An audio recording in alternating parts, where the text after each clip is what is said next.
Good evening, everyone. This is your news recap. I hope all of you guys are having a wonderful day. My day has been pretty all right.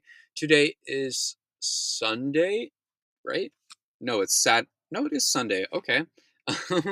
It's Sunday, March 29th. Hope all you guys are doing well. Hope everything's going well. Not too much going on for me today. So let's get started.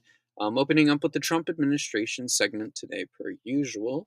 The first topic we have is Trump has demanded that Harvard gives a list of international students. Trump said he wants all names and countries of every international student enrolled at Harvard University. He made the request in a Truth Social post saying, "We need to know the truth of who those foreign students are, and a reasonable request since we give Harvard billions of dollars, but Harvard isn't exactly forthcoming." Trump didn't say how the government would use the information, but they did previously threaten to prevent international students from attending the school. This has been blocked by court order, though. Trump lost his lawsuit, but yet he still fights, and he plans on getting every bit of information he can. This is yet another case Trump will lose, I'm sure. He really should at least pick a better school to make an example out of because he's not going to beat Harvard in any lawsuit. But, I am glad to see that colleges are still fighting against tyranny and the Trump administration when they haven't done anything wrong. It's their job to protect students, and Trump doesn't agree with that, which is stupid.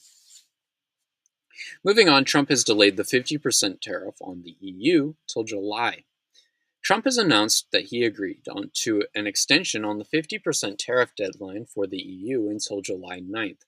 In a Truth Social post, Trump wrote, "I received a call today from Ursula von der Leyen, President of the European Commission, requesting for an extension of the June 1st deadline on the 50% tariff with respect to trade in the European Union. I agreed to an extension of July 9th, 2025. It was my privilege to do so." Ursula von der Leyen wrote in a post on Twitter, "The EU and the US share the world's most consequential and close trade relationship. Europe is ready to advance talks swiftly and decisively."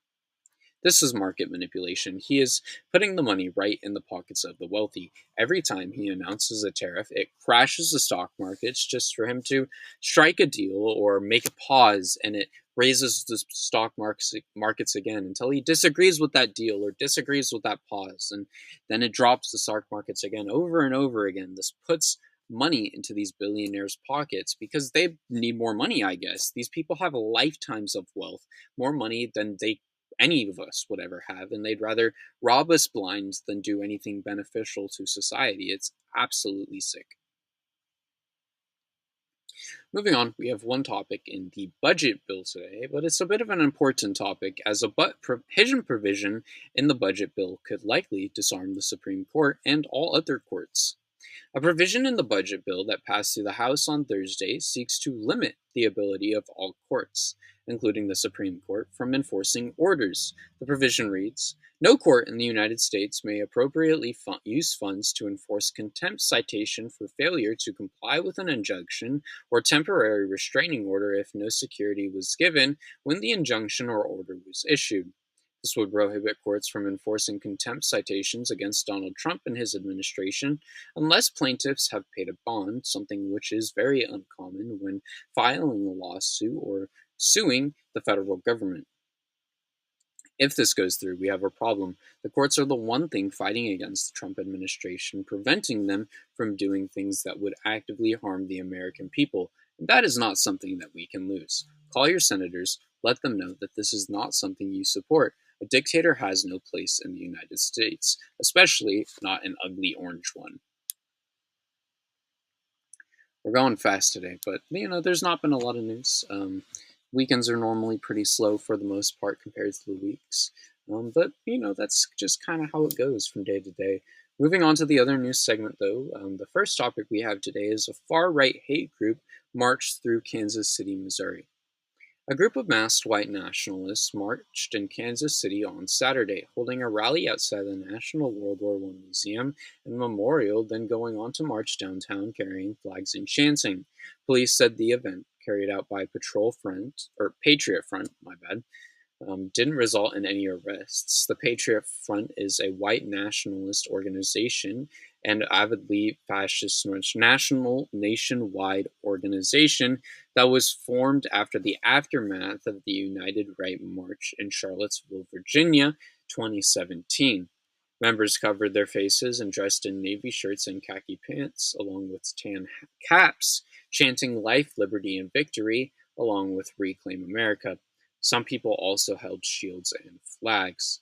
After the event, members got into U-Haul trucks and disappeared. I can't believe a group like this can just walk freely through streets of the United States and have no issues. Sure, it's Trump's America, and every far right group can just walk around anywhere, which is crazy. But these are groups of people who are arguably the lowest scum on earth, and they just get to walk the streets without any repercussions. But freedom of speech, whatever. Even though Trump attacks the media and so many other things, it's bullshit that they get freedom of speech and we don't, but whatever. Um, you know, Protesters against Trump are attacked everywhere. It truly does say a lot that, what the Trump administration supports and what its people support and how terrible of a people these people usually are. I mean, it's crazy. It truly is. Moving on to the final topic. As mentioned, it's been a short day, but that's normally how these go on weekends. It's not always an extensive amount of news. So let's get started. Elon Musk has announced he is going back to his companies 24/7. Due to multiple Twitter outages on Friday and Saturday, Elon Musk announced he's going to focus more on his companies. This does follow previous statements of reducing government involvement, as Musk believes he's been too distant from his businesses, saying, as evident by the X uptime issues this week, major operational improvements need to be made. The failover redundancy should have worked, but it did not. He posted on Twitter, back to spending 24/7 at work, sleeping in conference/server/factory rooms. I doubt he's fully stepping away. His companies are in shambles, but I don't think he cares. Even last time when he said he was stepping down, he really didn't at all. Honestly, I don't think he cares that much about his companies. Maybe I'm wrong. I don't use his stuff. You wouldn't catch me dead in a Tesla or using Twitter these days. Twitter is a hellscape, and I would rather stay off for my own mental health, honestly. And Teslas are ugly, along with all of his other shitty platforms and all that. But, I've been very clear about my hatred towards Elon Musk, especially for what he has done in the past few months politically. I didn't like him before. I thought he was a terrible person. And even these past 4 months have just shown me how much more of a terrible person he is and how right I was to think he was a terrible person. But with that being said, thank you all so much for watching this video. If you're on YouTube, please consider subscribing, dropping a like, dropping a comment down below. We are on our way to 500 subscribers on YouTube, so hopefully we can get there eventually. That would be pretty cool. If you're on Substack, please consider, pledging your support. All funds go to me to help me pay for the things that I need to pay for, like food and clothes and all those things. So I'm going to college in a few months, so all this support is greatly appreciated. But if not, you can always subscribe for free, or drop a comment or drop a like down below. I truly wouldn't be doing this if it wasn't for you guys. It means the world to me that you continue to support my content. Please also check out my Blue Sky. That's where I post out the notifications of these videos being uploaded, also with some other little personal bits and tidbits. Blue Sky is more like a liberal Twitter.